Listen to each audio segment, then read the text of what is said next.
I had a leader that I knew that we were having dinner one night, and, I asked him, what do you see? We have comparable roles. What do you see as your job? And he said, my job is to manage exceptions. And I'm kind of waiting, I'm kind of leaning, okay, and he said, that's it. I manage exceptions, because if you have your processes in place and you have the right people in the right seats, the business goes on. But when those times come up that things aren't right, I have to step in as the leader and figure out, okay, how are we going to get through this? And I thought that was an interesting perspective. That's a perspective in delegation and letting your team do their thing.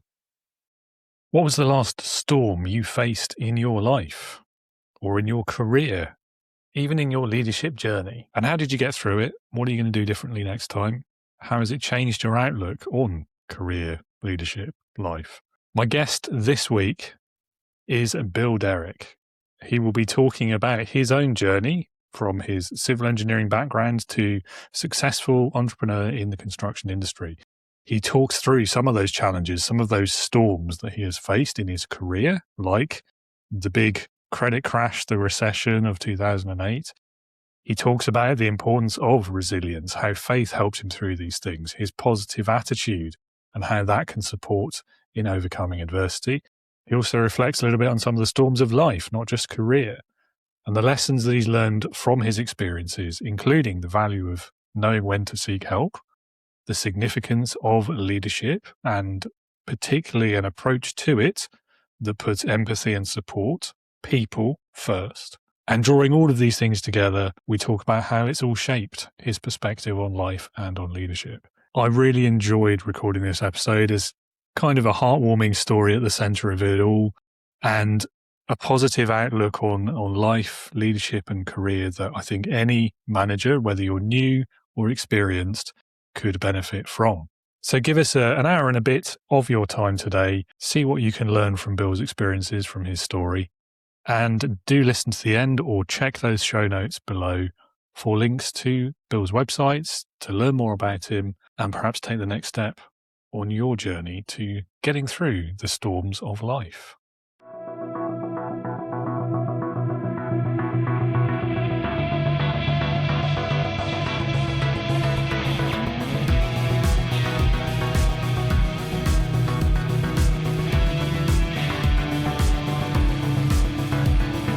Welcome to the Leading with Integrity podcast. Leadership talk for the modern manager. With your host, David Hatch. Bill, welcome to Leading with Integrity. It's great to have you on the show today. Likewise, David. It's great to be here. Awesome. Well, to kick us off, over to you. Tell us a bit about your career so far, what you do, why you do it. My career, I went to school at the University of Minnesota, got a civil engineering degree. Went back a few years after that.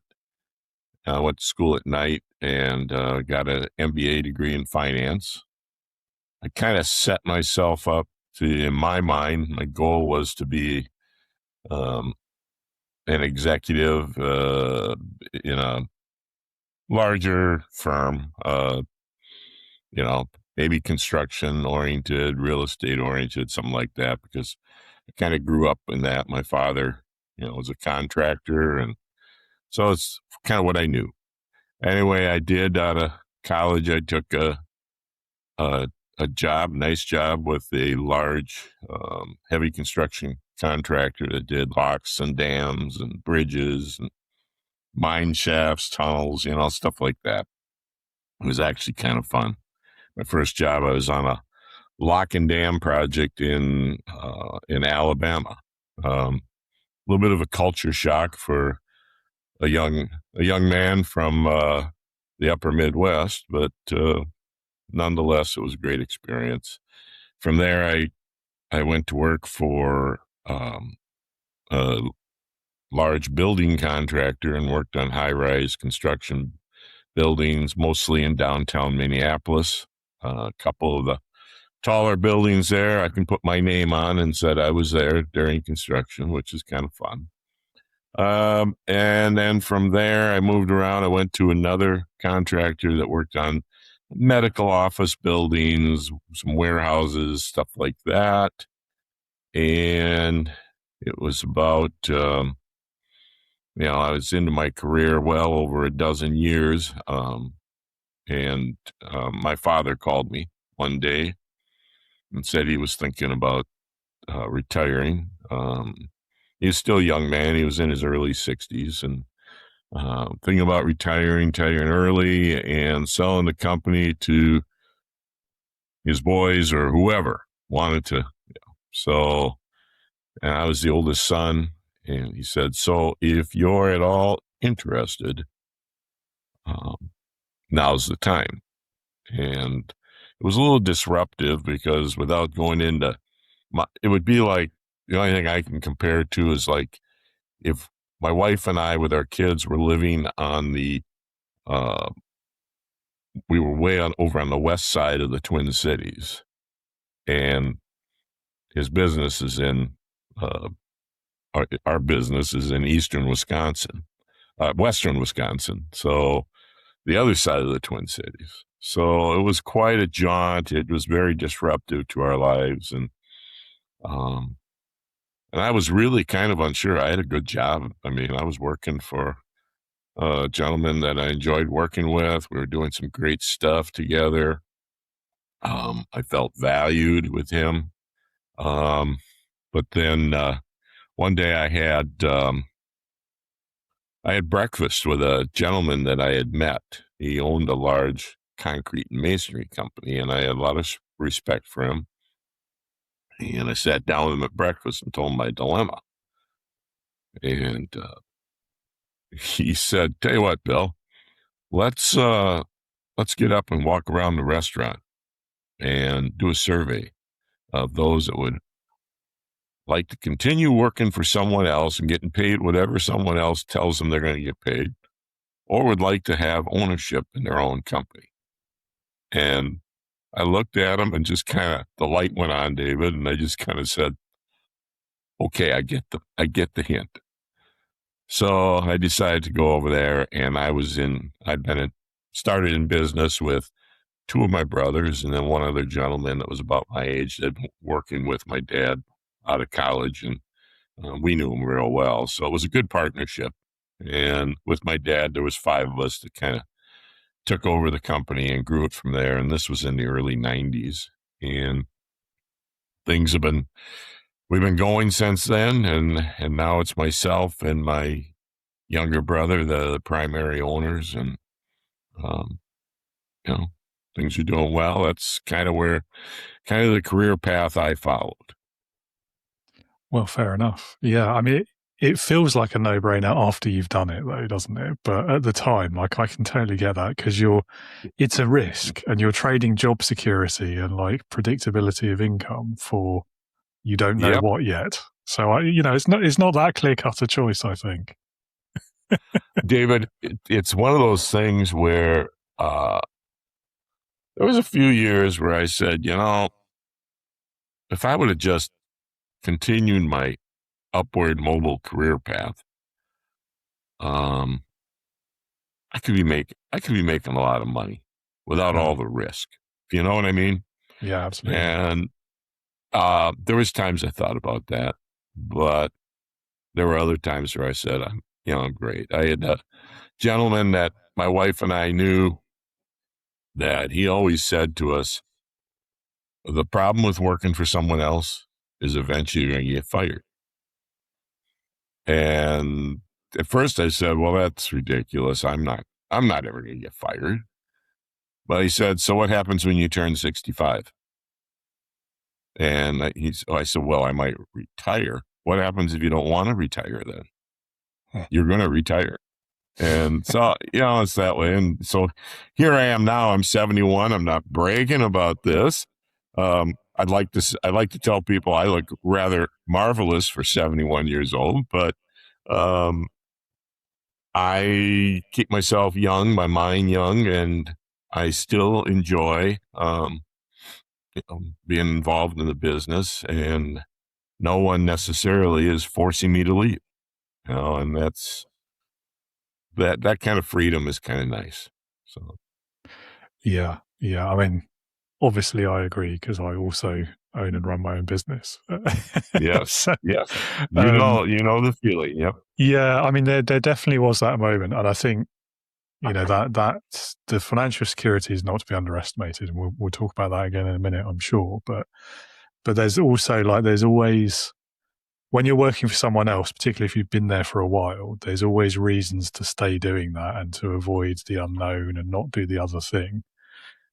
But Yeah. looking back in hindsight, I'm guessing it's the same for you, but I sort of wish I'd done it 5 or 10 years earlier than I did, because knowing now what I didn't know then, it's freedom is the word, isn't it? But also it's not just freedom. It's not just that you get to be the one who decides. It's also the impact you have. Like everything you do has an impact on your business. So it's powerful in that respect as well. Just asked the other day what my overall goal is at 71 years old and looking forward. And of course, I'm doing, I've become an author now, and I do some public speaking, and, get a chance to be on podcasts with people like you. And I'm also got my day job, I say, and it's kind of like, so what's your overall goal? And I said, that really hasn't changed. It's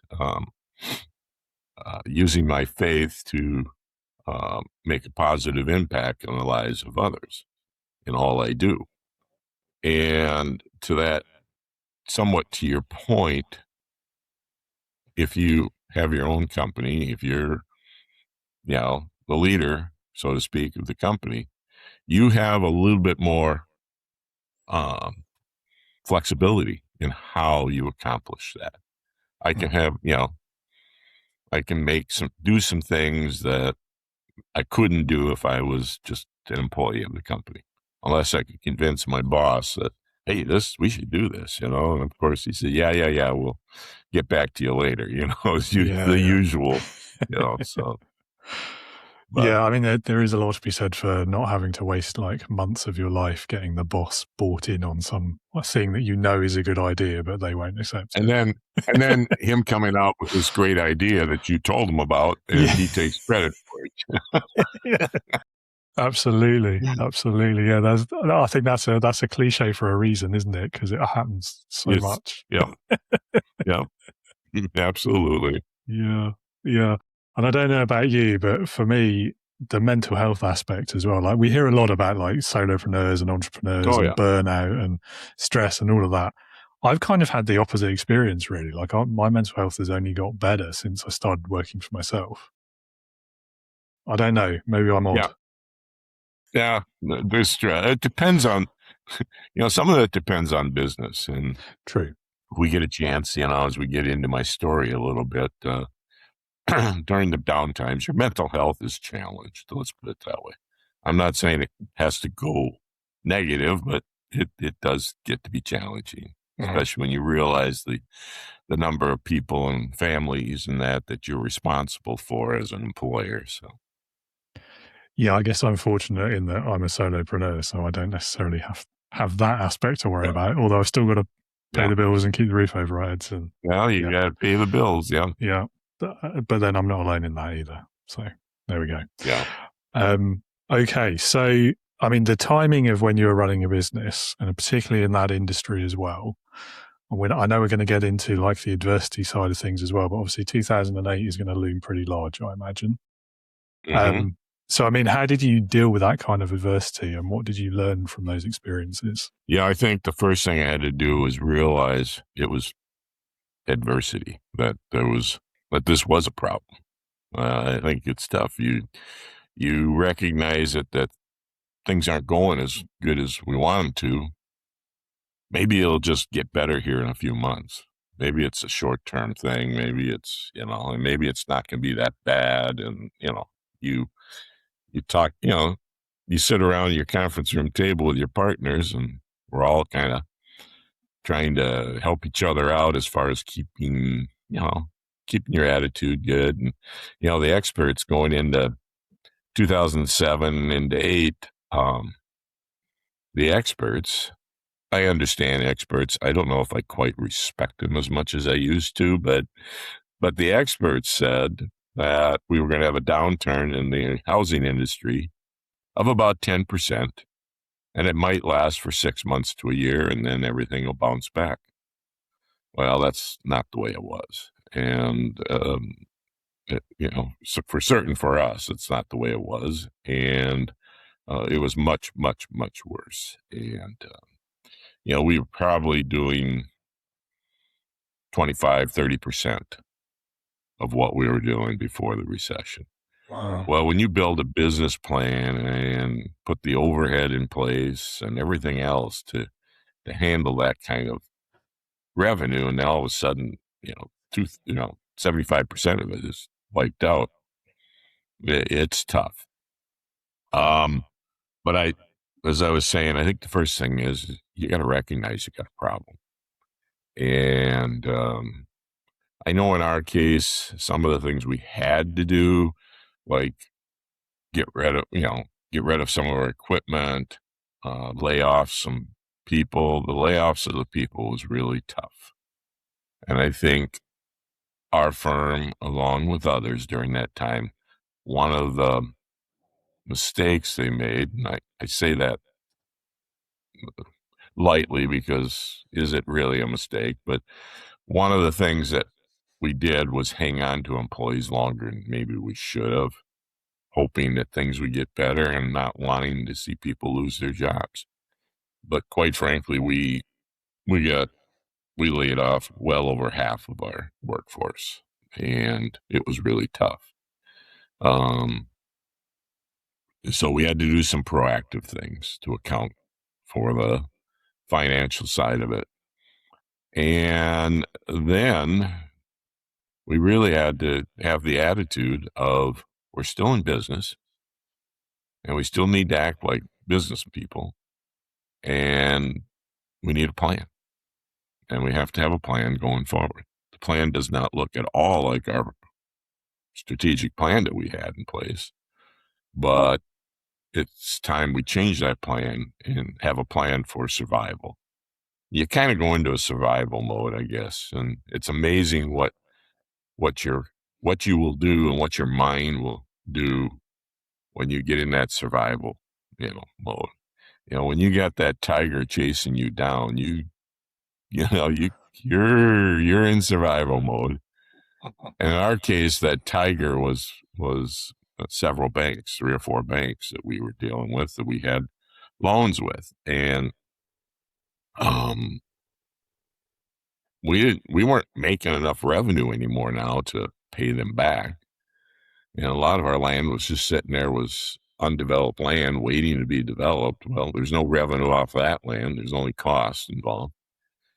And so we had to put that plan together, and it became mainly my responsibility to work with those bankers and to come up with a plan that they could live with.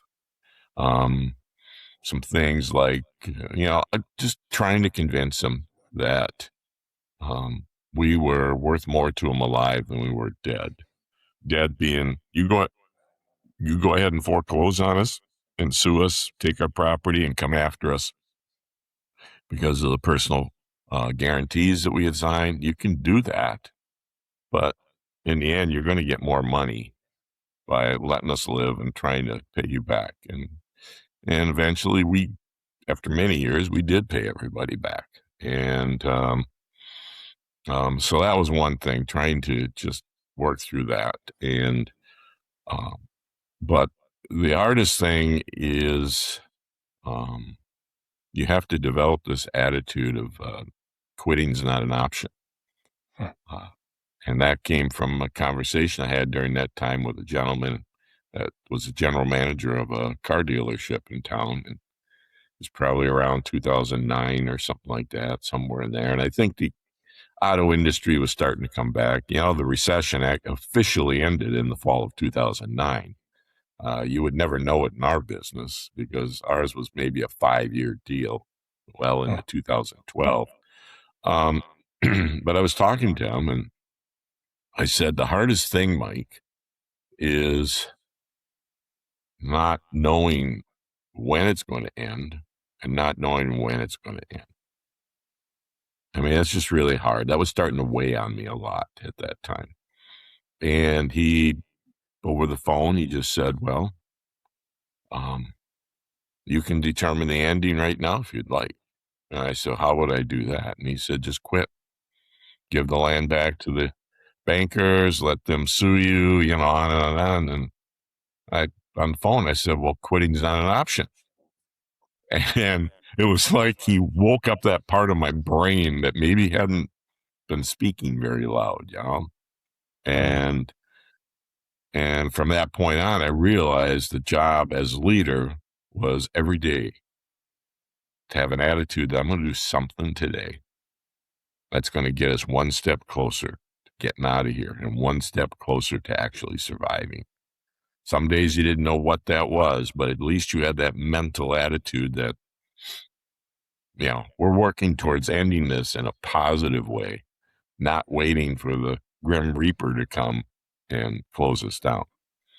And that's, you know, I think that's when you face the adversity, you gotta really, that's really important, that attitude of not quitting.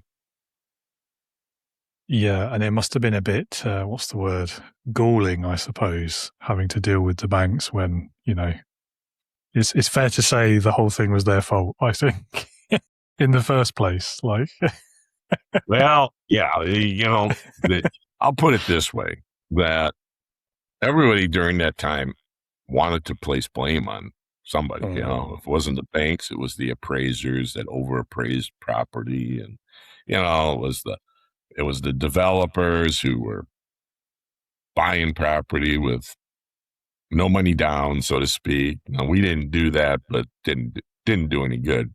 All the money we put into our land and stuff, and we're talking tens of millions of dollars here. All that we put into it was gone.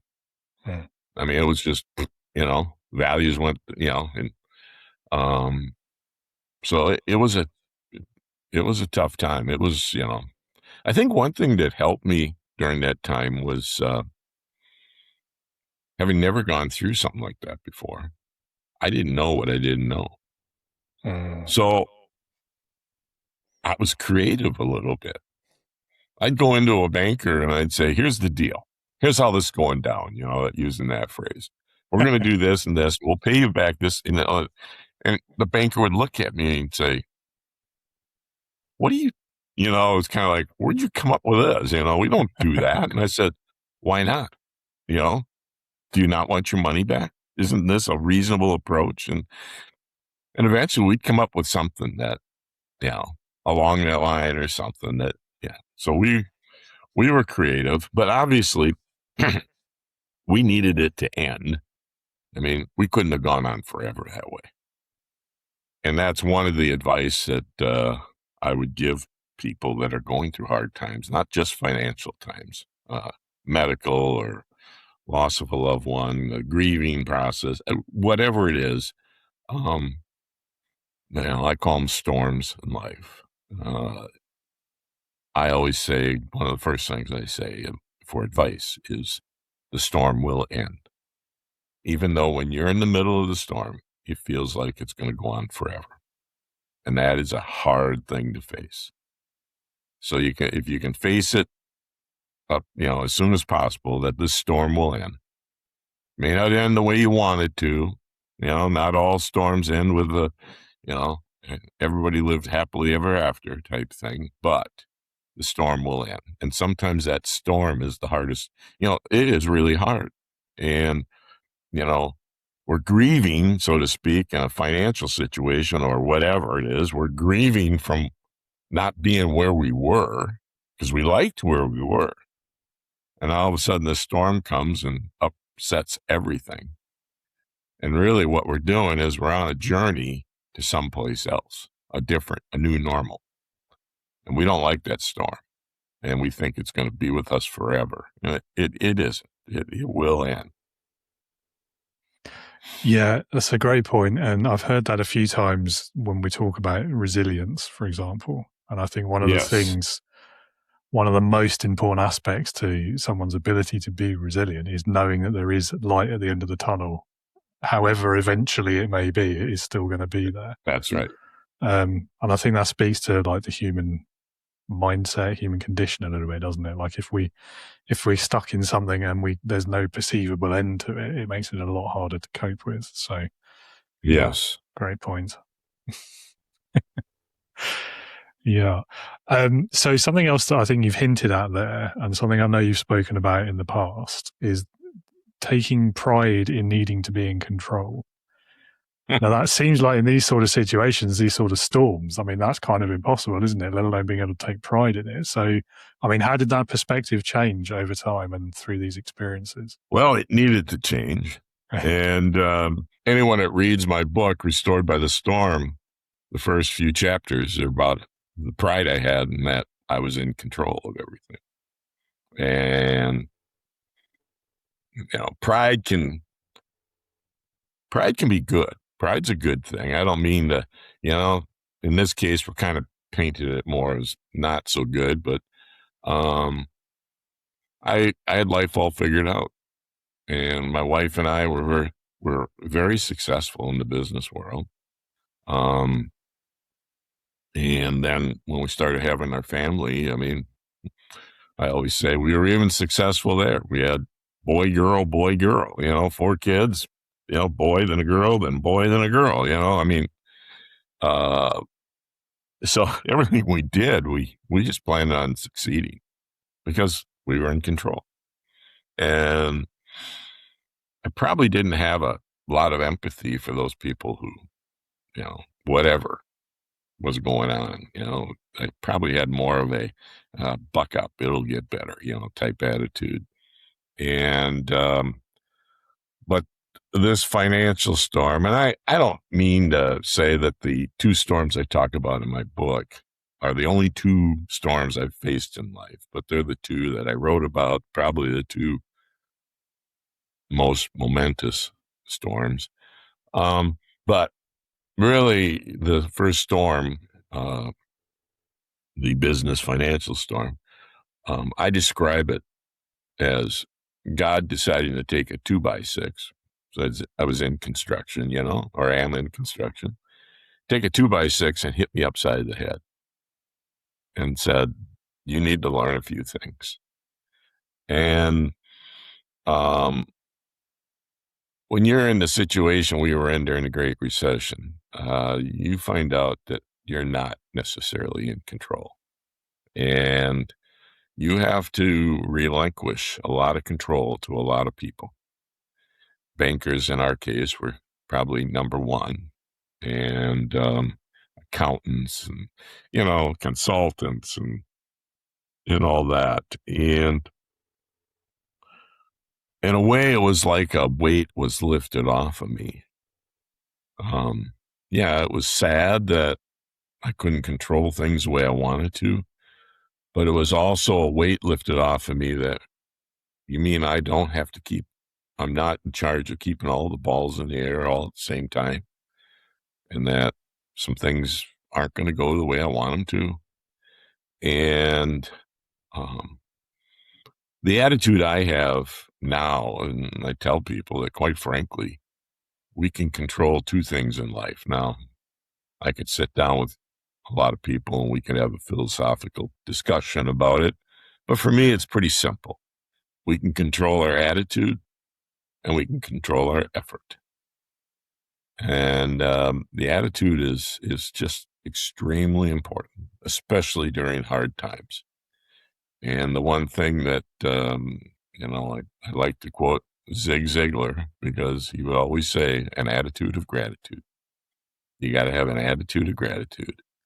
And, certainly that, a positive attitude, it just, things are going wrong or not going right. Doesn't mean you can't go by somebody's office and smile and ask them how they're doing and just say, what a great day. Now, they're going to think you're nuts, but you know what? There's something to that. So I look at life now, and probably I wish I would have learned it a lot sooner, that I work on controlling my attitude, and I make sure I'm putting the effort in that I need to put in whatever it is I'm doing. So that, getting back to the control thing, as a leader, I still have to be able to do the things leaders need to do. But I'm also aware that I'm probably not as good as I think I am, and that you have to understand that you're not 100% in control. Yeah, that humility piece is really important. I'm trying to. There's that proverb, isn't there? Really, is that what I was saying? Being humble? Yes, I think so. I think so. Like the humility, yeah. But it's important for leadership, isn't it, as well as for life? I guess. Yeah, is what I'm saying. It absolutely is. Absolutely. Yeah. And I'm trying to remember that proverb or that prayer, the one about letting go of the things you can't control and controlling what you can, and then the wisdom to know the difference. I can't remember it exactly, but you know the one I mean. You did a good job of paraphrasing it. And in fact, I was just talking to my wife this morning before I came into my office to do this, and I just told her about the Bible verse I had read this morning, and I consider her, she's studying the Bible all the time, and she belongs to a Bible study group, a large one, and she's just a magnificent woman. And I said, look, I'm better at paraphrasing than I am at quoting scripture. And I paraphrased to her what I had read, and it was a nice scripture. And what you just did, I mean, that's, the importance is what's the essence of that. And yes, we need guidance. A good leader realizes he doesn't have all the answers. And I think that was one of the lessons I learned during that time. I had to rely on a lot of people. I went to bankers. I built relationships with bankers that we obviously weren't borrowing money from them, but I knew them, and I would call them up and say, hey, this is Bill Derrick at Derrick Companies. Wonder if I can come over and just have a conversation with you. And most bankers, that's what they do. We'd sit down, and then I'd get that relationship, and then I kind of, in so many words, say, we need help. I'm not asking you for financial help, because I know that's not possible given our situation.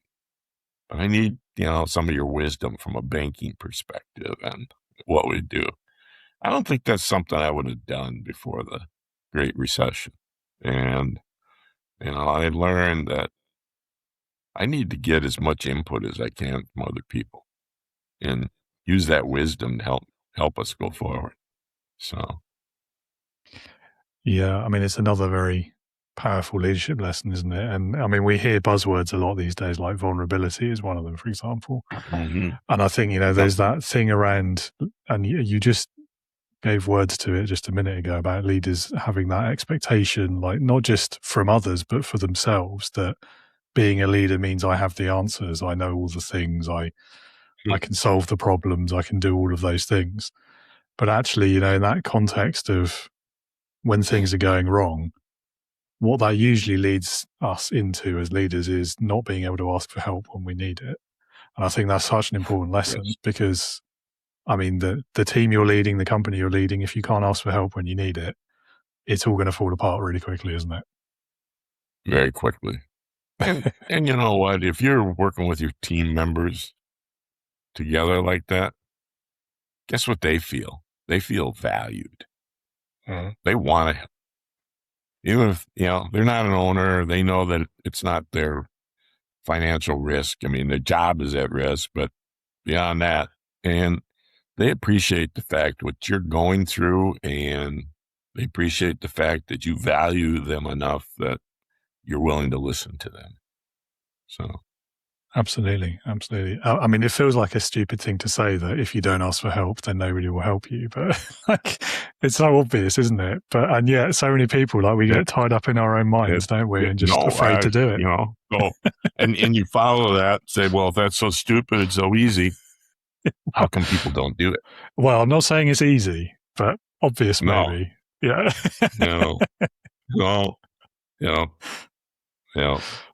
Yeah. I mean, it's easier for some people than others, I guess. So, the storms in life you've mentioned, I mean, first of all, actually, tell us a bit more about the book, because you kind of touched on it, but I think everyone would like to hear more about that. I certainly would.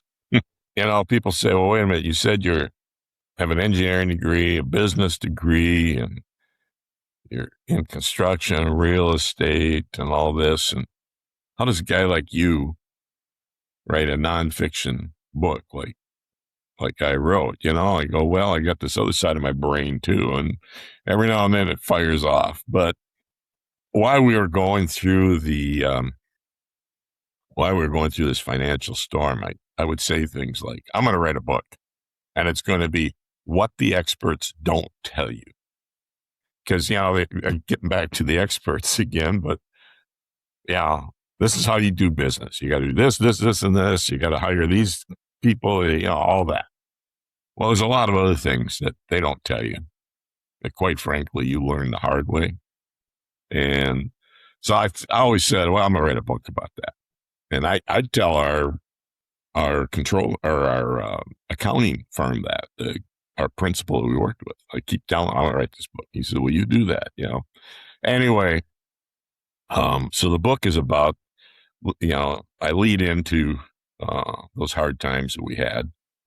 I'm very vulnerable in the book. I talk about things that a lot of people wouldn't talk about.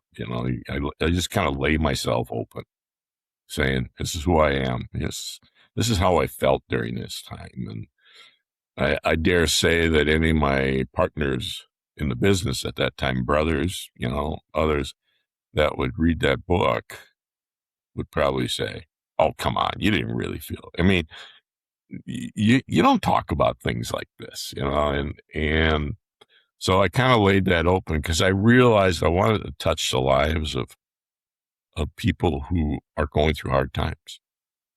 And the best way to do that is to be vulnerable and to let them know how I felt, what I was thinking, what I was going through, what I cried about during that time. And, how my faith grew during that time and, all that. And so I didn't want it to be a book. People say, well, it's a biography or it's a memoir, I guess it'd be the better way to put it. And I go, yeah, maybe you could say that, but no, it's a business book. It's a book about getting through hard times and how we do that. And I'm using my story in a vulnerable way to do that. But anyway, from there, the book talks about how we got through the Great Recession. And I don't mean to spoil it for anybody, but we did get through the Great Recession. We did survive. And quite frankly, right now we're thriving. And, but right after the Great Recession, that was for us, like I said, about 2012, things were starting to turn around. The light at the end of the tunnel appeared and things are going pretty good, but I started to get some aches and pains.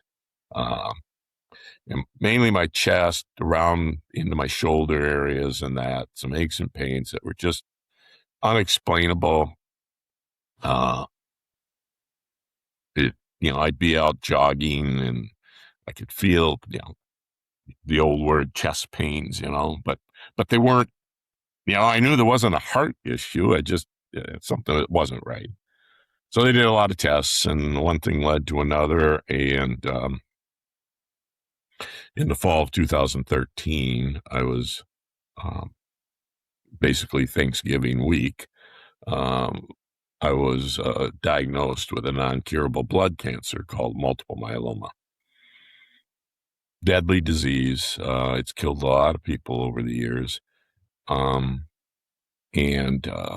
at the time, depending on what stats you want to look at and believe, but the average life expectancy from diagnosis was 7 years. And so the rest of the book kind of goes into that journey and the things I went through. And, everything from radiation to chemotherapy to in 2016, I had a stem cell transplant, which is a horrible procedure in that they basically kill every cell in your blood system with a strong dose of chemo. And then they replant your stem cells back in a couple days later. And within 10, 12 days, you go down, down, down from an immunity standpoint. You're one of those walking dead. By then you have no hair. You're walking around with a mask on, baseball cap because you have no hair, stuff like that. You just kind of lumber around because you have no energy.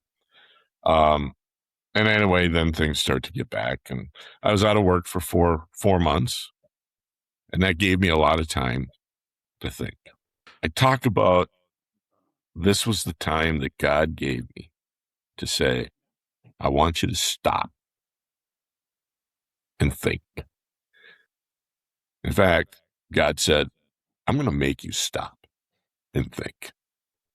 And as I was telling somebody the other day, I know for some people in your audience will probably say, oh, yeah, well, whatever, and that's okay. We're all in different place in our lives with our faith. But I told somebody the other day that I was talking with that I can see the things in my life that God is touching, that God is involved in. Sometimes you hear people say, well, that was a God thing. And some people just kind of roll their eyes, whatever. But there are a lot of things in our lives where you can see that. And I just sat on my recliner and started thinking about a lot of stuff. And all of a sudden, when I felt well enough, I took my laptop out, put it on my lap, and I started writing. And it started with my journey through cancer. Seemed like an obvious thing to do. I'm sure a lot of people do that when they're going through cancer stuff. And then I was asked to be a keynote speaker at a conference for a national organization that I was involved in. And I said, well, I'm not sure if I'll be well enough. But anyway, I got clearance from Mayo Clinic where I was going, and we flew down there, my wife and I gave a keynote speech where I talked about what had happened. I told my story, business, cancer.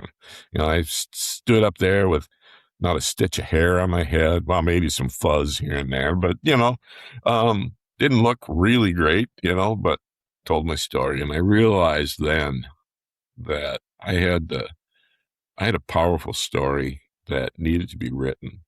And not, David, this isn't about, hey, look at what I've gone through. I've gone through stuff that nobody else has. No, it's not about that. A lot of people have. And the story is really important. And I think, if I must say so myself, I tell it in a very compelling way. But and how I got through it all is really important and really interesting. But the most important thing that I want people to see in my story, in my book, in my keynote speeches, is what I learned and how that can inspire them to have, like you said earlier, the resilience to get through life. And that's why I wrote the book. Yes, I get into my faith, and because that's an important part of me. And I think, the most important part of me, but I also talked about practical things like gratitude and don't quit and things like that. And I tell it in a way that says, here's where I'm at that point. I'm not doing real well, but yet I realized that I still didn't have this attitude. And so I wrote the book, and that's how it came about. That's what it's about. So I'm having fun with that.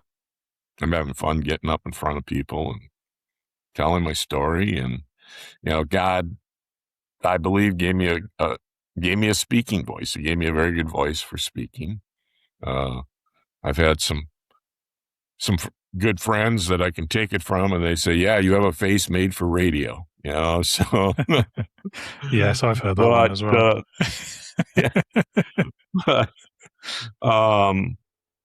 But I believe he gave me a voice, and he's given me a story to tell, and that's kind of the way I look at it. So that's the book in a nutshell. Something that really struck me in that story is that you only had 4 months off of work. That doesn't seem enough for such a severe condition. But fair enough. I think you would. I think my wife would remind me that I was ready to go back after 3, and she said, "Oh no, oh no." So it was a difficult time. Yeah. But I've never had anybody say that before. Only 4 months. To me, it seemed like such a long time. And the first month was basically the procedure and all that. Probably took me 6 weeks to really recover to the point that I was pretty sure that what I was eating wasn't going to reappear, if you know what I mean. And, stuff like that. So, I mean, it was, to me, it was a long time, and I am so grateful that I had brothers and partners who were willing to take care of things while I was gone. I had one brother that when I got back saying, "I don't want your job, and I'm never again going to question what you do around here."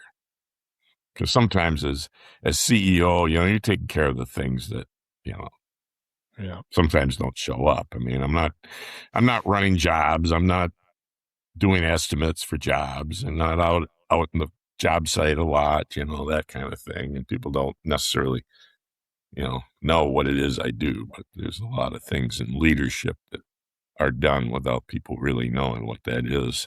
So. Well, yeah. I mean, if you're good at it anyway, very true. I had a leader that I knew that we were having dinner one night, and, I asked him, "What do you see?" We have comparable roles. "What do you see as your job?" And he said, "My job is to manage exceptions." And I'm kind of waiting, I'm kind of leaning, okay, and he said, "That's it. I manage exceptions, because if you have your processes in place and you have the right people in the right seats, the business goes on. But when those times come up that things aren't right, I have to step in as the leader and figure out, okay, how are we going to get through this?" And I thought that was an interesting perspective. That's a perspective in delegation and letting your team do their thing. I agree. It's an interesting perspective. I'm not sure I'm with him. To me, managed by exception, that's a classic project manager answer to me. I don't know if I'd put that in the leader box, but.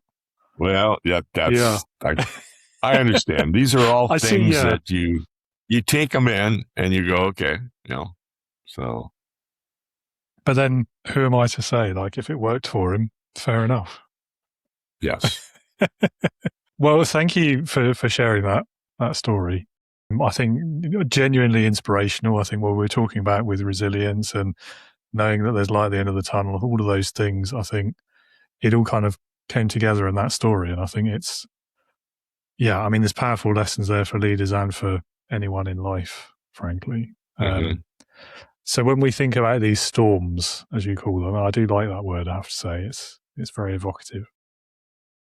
What would you say to offer encouragement to someone in the audience or elsewhere who might be really struggling with that right now? They feel like they're facing just endless numbers of these storms. Yeah. That people talk about it. Mine were kind of back to back. It seemed like I was in a storm for a long time. I'm asked this question a lot, and the first time I was asked that, I think it was on a radio show, and I'm like, I kind of froze. I did the old, well, that's a good question, as I'm trying to come up with the answer. Don't quit. Quitting's not an option. The storm will end, as I said earlier. And I do believe very strongly that that is the hardest bridge to cross while you're going through a storm, is to understand that a storm is that middle ground between where we were and where we're going. It's not pleasant, but that's what's going on. And then the other advice that I would give, without spending another hour talking about it, is that look for the blessings in the storm. And there are blessings in the storm. But most of us are feeling so sorry for ourselves and are so wrapped up in all the negative stuff that's going on that we don't spend time looking for that, because there are blessings in that storm. And it's up to us to find them. And I talk about that in my book, what some of my blessings were. And, whether it's facing financial ruin and yet still realizing, wow, look at what I learned through this. I believe very strongly that people learn as much from adversity than they do from success and good times. Perhaps even more, because we're willing, we're open, we're vulnerable at that time to actually listen and learn. So that would be the storm will end, don't quit, and look for the blessings. Yeah, I like that. 100% with you there on learning from adversity more than success. I think the same is true with mistakes as well. I think if everything's gone swimmingly, we tend not to look at why. We just move on. We're like, right, great, that's done, moving on. Going. Whereas if it goes wrong, you want to know why, don't you? So you dig in and try and find the lessons. It's another lesson of human nature there, I think. I think we say, if it ain't broken, don't fix it. Well, yeah. Mm. I'm not saying that's the way it should be, but I'm just saying that's what it's good. So. Yeah, no, you're absolutely right. Absolutely right. And I think, so you mentioned faith as well earlier. And I think even for someone who doesn't have like that religious faith, I think there's an important takeaway there anyway, isn't there? Is having that faith that the storm will pass. Having that faith that you will get through this, even if, there's no evidence yet that that's true. That's where the faith can come in, even if it's not belief in God or whatever. But I think it is an important component, definitely. So I will, use this moment to say that I agree with what you said. I will tell you, being where I'm at and what I've gone through, and given the faith that I have, I don't know how people get through these tough times without faith in God, quite frankly. And I'm not saying it can't. I'm just saying I don't understand, because, I had moments during this time, when you're on a radiation table and you're going to get radiation for the first time, and it's not one of your bucket list items. You're laying there and waiting for the machine to go hum, and that was a moment where, I said, I got to pray at that moment. And I basically at that moment said, I'm no longer in control. I'm moving over. God, you get in the driver's seat. You drive this and drive it where you want me to go. And that was releasing that control, David, that we talk about. And did I realize what I was doing at the time? Probably not. But do I recall it as a very, important part of the journey? Yes. So I would just say it that way, in a gentle way to people. Yeah, that's fair enough. People certainly, when they meet me, they know after a little while where I come from about things. So, sure. Yeah. Anyway. Yeah. But your point about faith, at least having the faith to realize you got to keep going, because it will end. You just got to keep going. That's important. Mm-hmm. Yeah. Yeah. Did you have the faith before the storms, or was it a spiritual awakening because of them, or a bit of both? Yes, I was a Christian. But I'm going to say that my faith was more in my head than my heart. Huh. And what these storms did to me was certainly deepen my faith. And I believe now I'm more of a follower than I am a fan, if that makes sense. It does. And, I believe very strongly that my Lord wants me to follow him and do as he did in helping others and being that servant to others, and not just a fan. So. Fair enough. Yeah. I mean, I've not been through storms anywhere near as bad as yours, so I can't comment on whether I might find faith if I did. That you don't. And I pray that you don't.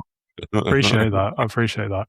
But I do think, I mean, speaking for myself, I'm not massively religious at all. But I wouldn't say I was without faith. I think my faith is in people. It's in Sure. the world. And I don't know. As I say, it's not been tested as yours has. So I don't know. I wouldn't like to speculate. You got a long ways to go, the way I look at it. So I hope so. Yeah. Let's talk a bit more about leadership with the time we have left. I think what I'd really love to hear is the story you have of your best memory of being led. Because I always enjoy the answers to this question. My best memories of being led.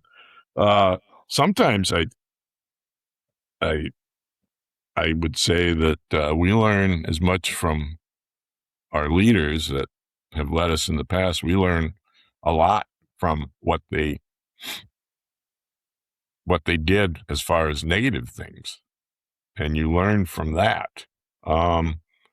This is tough because I think the best leaders, I'm trying to think back, and I've had a lot of people that either I was directly reporting to or someone above them, that when a leader shows interest in their team members, to me, that's a good sign. That's a sign of a good leader. And I could name numerous examples. And, one of them was I was getting my master's degree. I had to write a thesis in the end. And I actually did the research. And this is back when you went to the library to do your research, you had to get the film out and go through the film. And, it was just, it's not like today where you got the internet. Anyway, I wrote a paper on where I felt the construction industry was going over the next 5 to 10 years. Seemed appropriate. And I was working for a large building contractor at the time, North America. And I got done with that, and I sent a copy of it to both my boss, and also I printed off and sent a copy of it to the vice president in charge of U.S. operations. The company was out of Canada. And one day the vice president was in Minneapolis having meetings and meeting with my boss and that.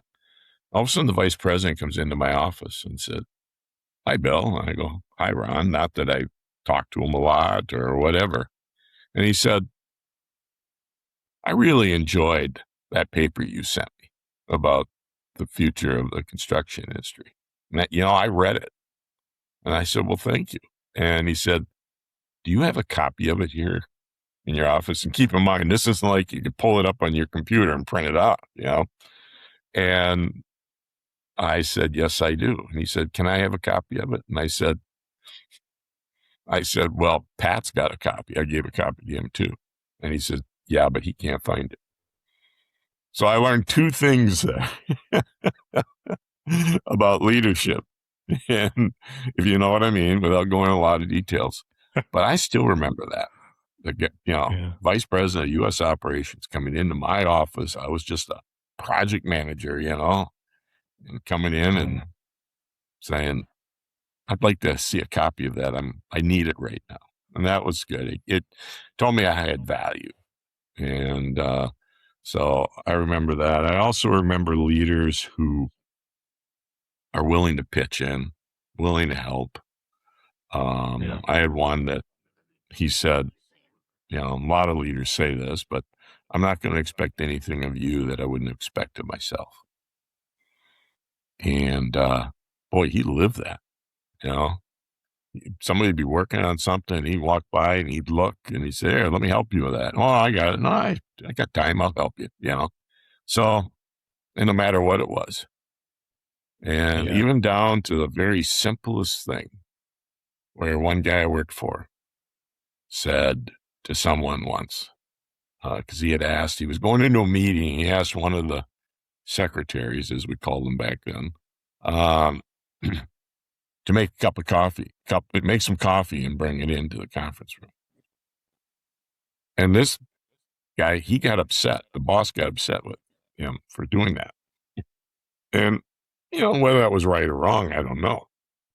But his point was, they've got a job to do too. If you want a cup of coffee, you go make it yourself. Yeah. And, so that stuck with me. These are all little things, David, but they're big things in there. No, they absolutely. I mean, so they're those small daily moments that I think really make a difference to leadership, because they signal the kind of leader you are and the way that you see others. And both for good and ill in those stories, actually, because there was an example of each one, wasn't there, in most of those? Yes. I really love the, not asking someone to do something you're not prepared to do yourself. Like as a core principle of leadership, I absolutely love that. However, I feel like that is getting harder and harder to live by in this day and age, particularly as new generations enter the workforce, as new technologies seem to be invented every other week at this point. It's becoming, I think, in a lot of workplaces, basically impossible to do that now. I would say that, and please don't think less of me for saying this. I won't. No. I'm on the twilight of my career.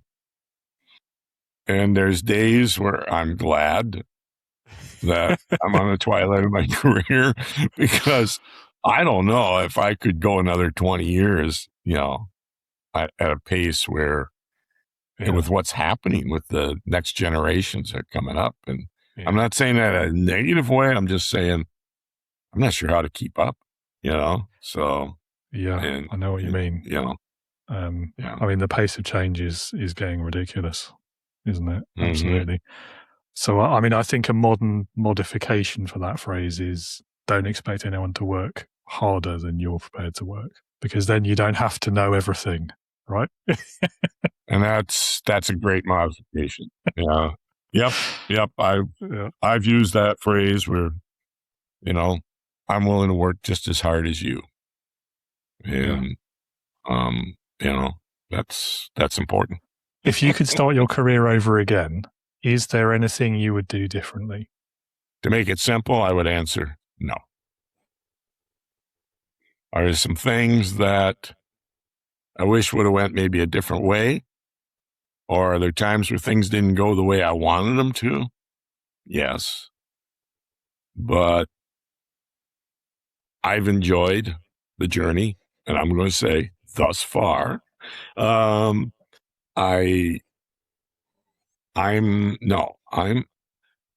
gotten to a point where I'm content. That doesn't mean I'm just going to sit around and, enjoy my gifts and enjoy where I'm at. No, I'm still going to keep plugging away at something, but I'm content with where my career has gone and how it's unfolded. And I don't want to second guess that. I think that's probably what my answer would be as well. Although there definitely are moments where I look back on and I'm like, I wish I hadn't done that, or I wish I hadn't said that, or I had a lot of moments. I said it, the times, for a few years after I came to the family business where oh my goodness, why am I here? Why did I do this? I'm dealing with family business. And then the Great Recession came. And I say this in all humility. And then I realized that I am there for such a time as this. And I'm quoting that from the book of Esther in the Old Testament. And I realized that I was put there by someone higher than me. I was put there to help lead our family business through its toughest and worst crisis in its company history. You hit the nail on the head if you excuse the construction-themed cliche there. Yeah. With what you said about second guessing, because I think it's like hindsight, isn't it? Like it's 2020 afterwards, but not so much at the time. So there's not much value in it. Absolutely, David. All right, Bill, last question, and this one is usually my favorite.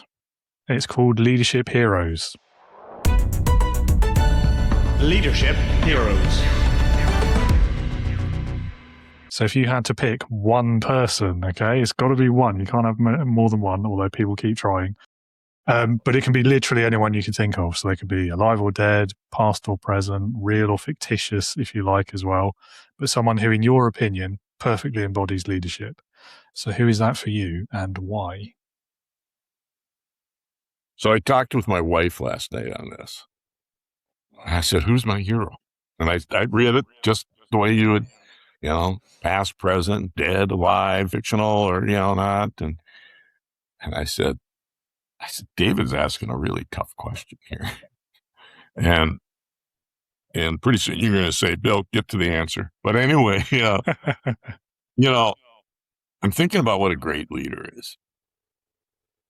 Visionary, risk-taking, a servant, team-oriented, gentle. And I'm thinking of all those things. I was asked a similar question recently on something else, and it was, who out there right now, what leader out there would you like to sit down and have a conversation with?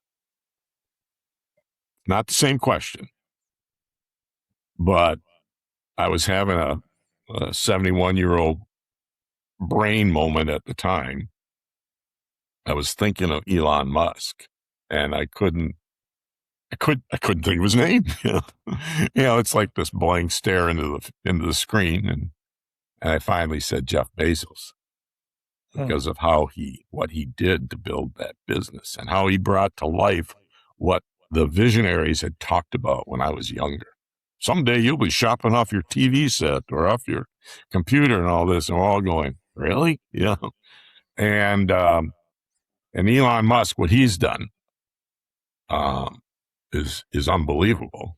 To think of all he's done, but even the one thing, the space travel and that, which when I was young, space was handled by the government. The government funded it. And now we got private enterprise in there. So, I mean, those people, at the end of the day, I'm going to tell you that if I think of perfectly embodies leadership, I'm going to talk about Jesus. And that would be my answer. So. Fair enough. He is a popular choice for this question, I have to say. Well, that's good to hear. And I'm going to say, whether you're a believer, whether you're a Christian or not, you have to admit he was able to get people to follow him. He was very visionary. He was able to deal with people in adverse conditions in a way that was respectful. And he changed the world as it was at that time. So, yeah, and he's a great example of servant leadership as well. So obviously that appeals to me. Yes, absolutely. But yeah, I mean, as I say every time, and all the listeners have heard me say this before, like and as you've just said as well, like you don't have to believe in the religious aspects to still get value from the story. That's right. The stories, plural. The lessons are there. There are things to aspire to, and If you believe in him as a religious, as a god, then great. If not, that doesn't diminish the value of the lessons. That's all I'm going to say. Sure. And I'm good with that. And I'm glad you didn't pick Elon Musk or Jeff Bezos. No, and that's what I'm saying. I think having a conversation with either one of them would be 100%. phenomenal. Yeah, absolutely. But yeah. Do I admire them as a perfect leader? No. Yeah, you did have me worried, I'll be honest. So, will I buy stock in their company? Yes. Well, yeah, maybe. Yeah. One from a more than the financial other standpoint, yeah. Yeah, one more than the other, probably. But yeah, maybe. Yeah. Yeah, absolutely. Lovely. Well, Bill, I've loved this conversation. We've gone down some great and unpredictable tangents there, which is always the best discussions I find. One final small thing I will ask you is if anyone in the audience would like to learn more about you, perhaps get a copy of the book, where can they go? What are their websites and so on? Yeah, my book was published by a New York publisher, so thus it's distributed wherever books are sold. Quite frankly, I mean, if you go to your local bookstore, they may not have a copy, but they'll certainly order one. If you go online, you can go to places like Amazon, Barnes and Noble, places like that. It's readily available. Or I have a website, and it's BillDerrick.com. Very, very easy. BillDerrick.com. Yep. If you go on there, you'll learn more about me, number one, which, whether that's exciting or not. And you'll have a spot there where you can read find where you can order my book. You can click a spot there and you'll be able to order it right from my website. And you'll also learn about things I'm doing. And especially if there's a company out there, organization out there that's listening and said, I'd really like to have this character come and do a keynote speech at our next get together with leadership, with our company or whatever. There'll be information on there how they can contact me. Okay. Well, it's an easy to remember website, but I will put it in the show notes anyway, just in case anyone forgets it. Sure. Lovely. Well, that's all we've got time for. Bill, thank you again so much and have a great rest of your day. Thank you, David. It's been a pleasure. I'd do it all over again. So yeah, same here. Same here. Okay.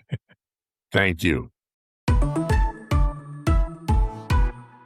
Bill, thank you again for your time and generosity today. Really enjoyed that conversation. So many things that I think the listener and myself can draw from those experiences that you've shared with us today, and such a great outlook on life as well. Listener, viewer, if you would like to learn more about Bill, do check out his website. It's down there in the show notes. As always, I do encourage you, go and learn more about the guest because the story doesn't end here. And if you are living in a universe where leadership feels like one of those epic quests from a sci-fi or fantasy adventure where you've forgotten your med kit, your healing potion, then the Integrity Leaders community is your starship, your party of adventurers. Join us today at leadingwithintegrity.co.uk for a sci-fi flavored adventure in leadership. Whether you see yourself as the captain steering the team through uncharted territory or the new recruit still finding your footing in leadership, this community offers the support, the resources, the knowledge, and the conversations that you need to lead with confidence, clarity, and creativity. You can join today for free as a leadership explorer and embark on a journey where leadership meets imagination a little bit. Or if you'd like to explore more resources, get access to development courses, one-to-one time with me, there are also paid tiers available. Information is on that website, leadingwithintegrity.co.uk. Navigate around, get a taste of some of the resources that are available on the site, some of the information. And when you're ready, hit that green button on the homepage and it will take you to the sign-up page for the community where you'll learn much more about it, how it works, what's available, what those various tiers will offer you, and so on. And if you have any questions, any queries at any point, whether now or right before you sign up, you'll find my LinkedIn details down in the show notes. Reach out anytime, drop me a message. As I always say, I'm always happy to chat leadership with pretty much anyone. That includes you. So all that remains for me to say is thank you so much for being with us this week. I hope you'll be back again next week when I'm talking loyalty, leadership, and more with my next guest, Mickey Anderson of Loyalty Ops. And that's going to be a great conversation you won't want to miss. So until then, have a great rest of your day, your week, and be a leader, not a boss.